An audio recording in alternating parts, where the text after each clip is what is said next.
Welcome to Hood Champion Boxing and Sports. In boxing, you find a way to win or you find a way to lose. Kambosos and Devin Haney had a press conference in Melbourne, Australia. And I'd have to say I'd give the edge to Kambosos. He said some things during that press conference and to Devin Haney as far as calling him a rat, and letting the world know that Devin Haney had been kind of leaking information about Teofimo to him before Kambosos' fight with Teofimo. And to be honest with you, I was shocked when Kambosos came out with that. But Devin Haney was definitely caught off guard. And he just didn't seem like himself. He didn't seem comfortable. He seemed unsure of himself. He seemed tired. He seemed disoriented. No one from his camp was really saying anything. Devin Haney just looked to me like a lost child. And I say that not in a disrespectful manner. I say that in his dad wasn't there. He's out there on his own. I understand they sent people out there basically to chaperone him. But Devin Haney is out there standing on his own 2 feet. And part of me feels like, you know what? If you raise your children right, at some point when they're on the edge of that nest and they start flapping their wings and they don't want to leave the nest, you know what? You push them out. And if you taught them how to fly and how to survive, then they'll get those wings going. They won't crash into the ground face first, and they'll soar. And I think we're going to find out if Devin Haney is ready to leave that nest. And what I mean is just to break lock with his dad and be able to function without having his dad near his side, which he's had his whole career from an amateur to now. But he did look a little uncomfortable, but at the same time, he's in enemy territory. He's probably getting treated nicely and everything around the country, but at the same time, he's coming in there and he's probably feeling a little out of place. People aren't really there to cheer him on. But with Devin Haney, he said it's not about the money, man. And it's my understanding Devin Haney had to accept some crazy conditions to get the fight with Kambosos. You can't blame him. He's trying to be great. So you have to respect that. But I said in the video before, I said, I just think Devin Haney, it's impossible for him to win. One is because he's in Australia, but let's say they have fair judges.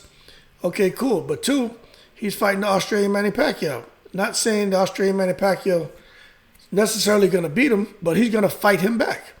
And a close fight, you can't expect Devin Haney to get the nod in Australia. Some people say Kambosos is going to knock out Devin Haney. I don't know about that, but I do know it's not going to be an easy fight for either one of them. Devin Haney is extremely intelligent, an extremely smart fighter. But so is Kambosos. Kambosos didn't get here because somebody just, gave him an opportunity. No, Kambosos fought his way to the position that he's in. So you got to give him credit for that. And he's not going to sit there and just allow Devin Haney to come and skirt around him with his intelligent boxing and in his home country and not do something about it. So Kambosos is going to fight Devin Haney back. It's going to be a great fight. On paper, you got to look at the boxing IQ and everything. You got to say Devin Haney can outbox him. But also on paper, we look at Kambosos and say Kambosos cannot fight him. When you bring those two styles together, you're going to have a close fight, people. It's not one of these fighters is going to run away with the fight. And for that reason, I just think Devin Haney loses. But rather not, Devin Haney does still represent a lot of confidence more than anything else. And they're getting ready to fight this Sunday for that world title lightweight unification. And I just hope Devin Haney is adjusting to the time difference. Like that's my biggest concern. I've relocated must be 15 times since I was 19 years old. And I know when you're relocating overseas, man, sometimes it doesn't take 3-4 days to adjust. Some people can adjust overnight because they'll stay up and just force themselves to be tired, and that way they go to sleep around nighttime, which their body is really on daytime, but they force themselves to get on the same time as the country they're in. Other people, they just can't adjust. It's just hard for them. And I hope Devin Haney can adjust. But at the same time, being in Australia, talking about time and adjusting, Kambosos Jr. is in his element, man. And he's also in his element when you have a microphone in front of him, obviously, because the way that he conducts himself with the microphone in front of him, he's very, very comfortable. Where Devin Haney didn't look that comfortable. But Devin Haney is comfortable in his skills because he took audacious steps to cross the line and try to become the undisputed at their weight division. He had to get vaccines to go to Australia. A lot of people don't want to get vaccines. He says, sure. They decided to pay him much less than what he's used to getting paid. He said, sure. You got to put your belt on the line. He said, okay, cool. For an undisputed bout, no problem. Okay, good. Now you got to switch your promoter. He said, all right, no problem. Good. We're going to switch networks. He said, okay, no problem. Okay, well, there's going to be a rematch clause. He's like, okay, great. I would think we would have a rematch clause. It's like, sure. It's going to be in Australia again. He's like, damn. Okay, yep, no problem. And now, how about this? Devin, you don't get to have a coach. What the hell? Now, when you look at that, it makes you want to root for Devin because it's like they're setting him up to lose, setting him up to fail. But at the end of the day, when you're the A side, these are the conditions that you can impose on a fighter. And if they really want to fight, you have to take it. It's like somebody being out here starving. Starving, man. And he come to you telling you that he wants a rack of barbecue ribs and a nice tall glass of sweet tea and a big salad. And you come to him and give him a slice of bread and water. And then he frowns his face at you. It's like, take it or leave it. Well, you want something in your system, right? You either go on starving or go without, or you take something. And you take it. The same thing with Devin here. You want to go on starving? Most people think he didn't even earn that damn belt. It was just given to you by default. He didn't really fight anybody for it, his WBC belt. Now he's in a position where it's like, all right, I'm tired of all the BS. It's not really what I want, but, this is better than nothing. And it's actually for everything. So he's taking it. It's just for him to be so young at 23 years old, he's just not getting the pass. And he's to me, he's getting shafted a little bit. But I think with Devin Haney, who's a 27-0 with 15 knockouts, he's I think he is confident in his abilities.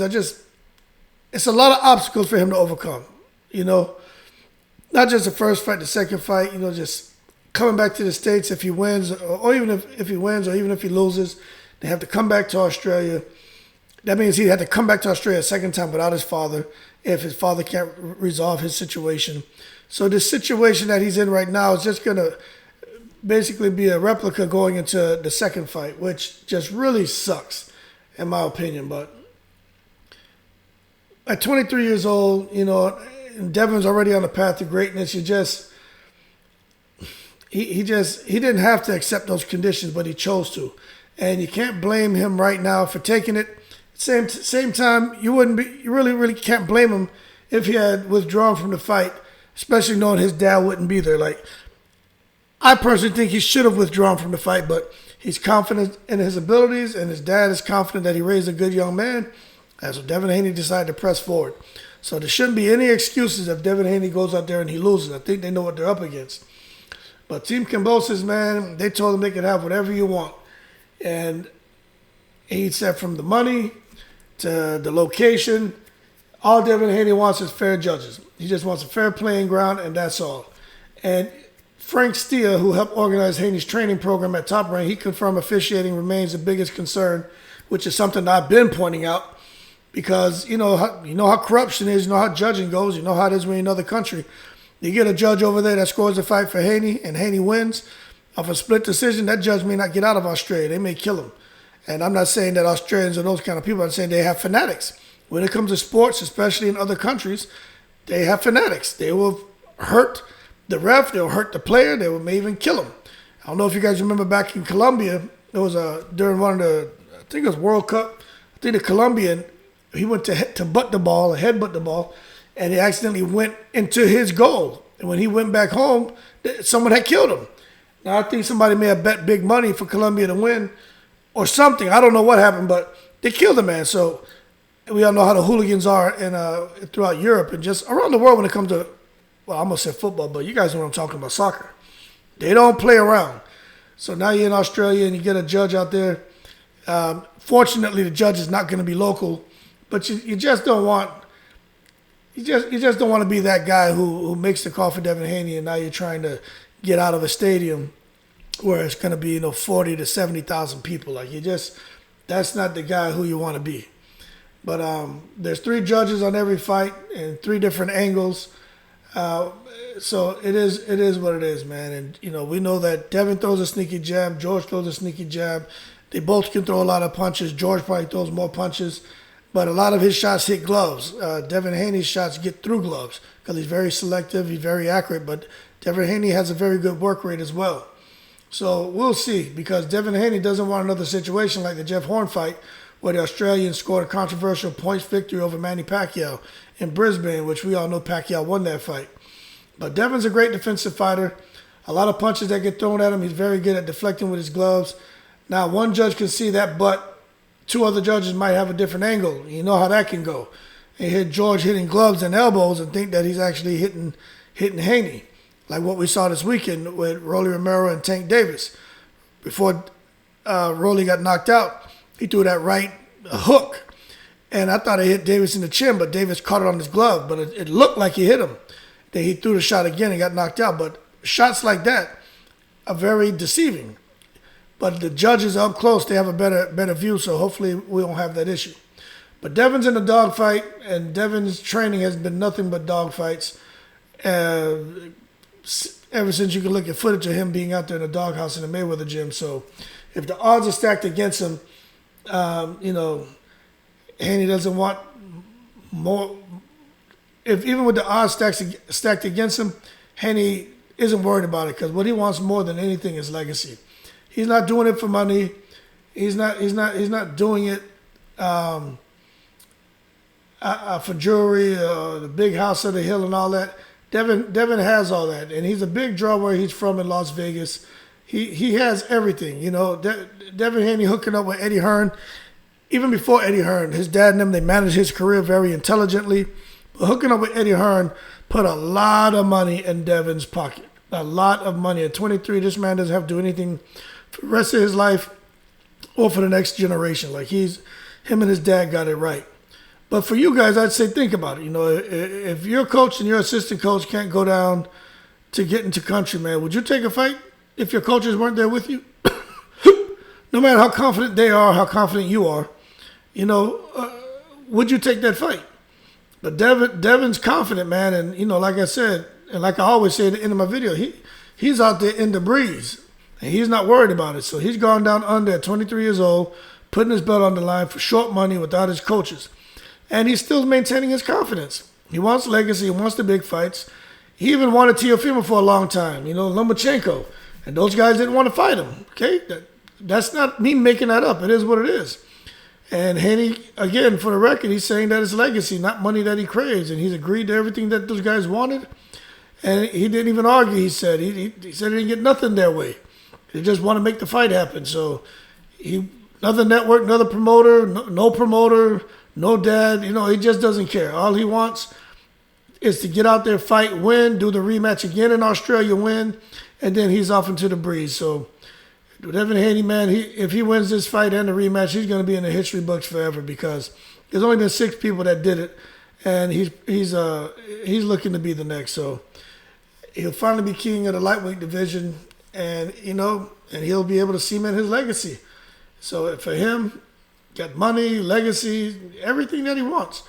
That's the thing. That's kind of what Tank wants. Tank has the money, but he wants legacy, and Devin is chasing it. So I really hope that he gets it, man. I think some people were bluffing when they were talking about fighting Devin Haney before, but now you see Kambosos wasn't bluffing. Kambosos couldn't make things happen with Lomachenko, and we all know what happened out there in Ukraine. What's still going on with Ukraine. So the next, I guess, optimal choice was for Kambosos to get in there with Haney. And now we're going to find out if Devin Haney is going to go on and become the king of the lightweight division, or if Kambosos is going to remain the self-proclaimed emperor. But we'll find out, man. So whatever those guys wanted, Devin said, hey, we can do it, and now it's on. So that's my spin on the fight. I like Devin Haney. I think Devin Haney is a master boxer. He's special. I just think he's in there with someone who's going to fight him back. It's going to make for a close fight. It's going to make for a decision, not in Devin's favor. But if Devin Haney puts on a Dimitri Bivol-like performance where the judge is going to give Kambosos those first 4 rounds and Devin Haney can win the last 8, then Devin Haney wins. Like, he has to make it impossible for those judges or for anyone to give Kambosos anything. Like, Devin Haney has to be that special on June 4th in order to get the win. Can he do it? We'll find out. Like and subscribe if you enjoyed the video. Shout out to the veterans. Y'all keep safe. And as always, I'm in the breeze.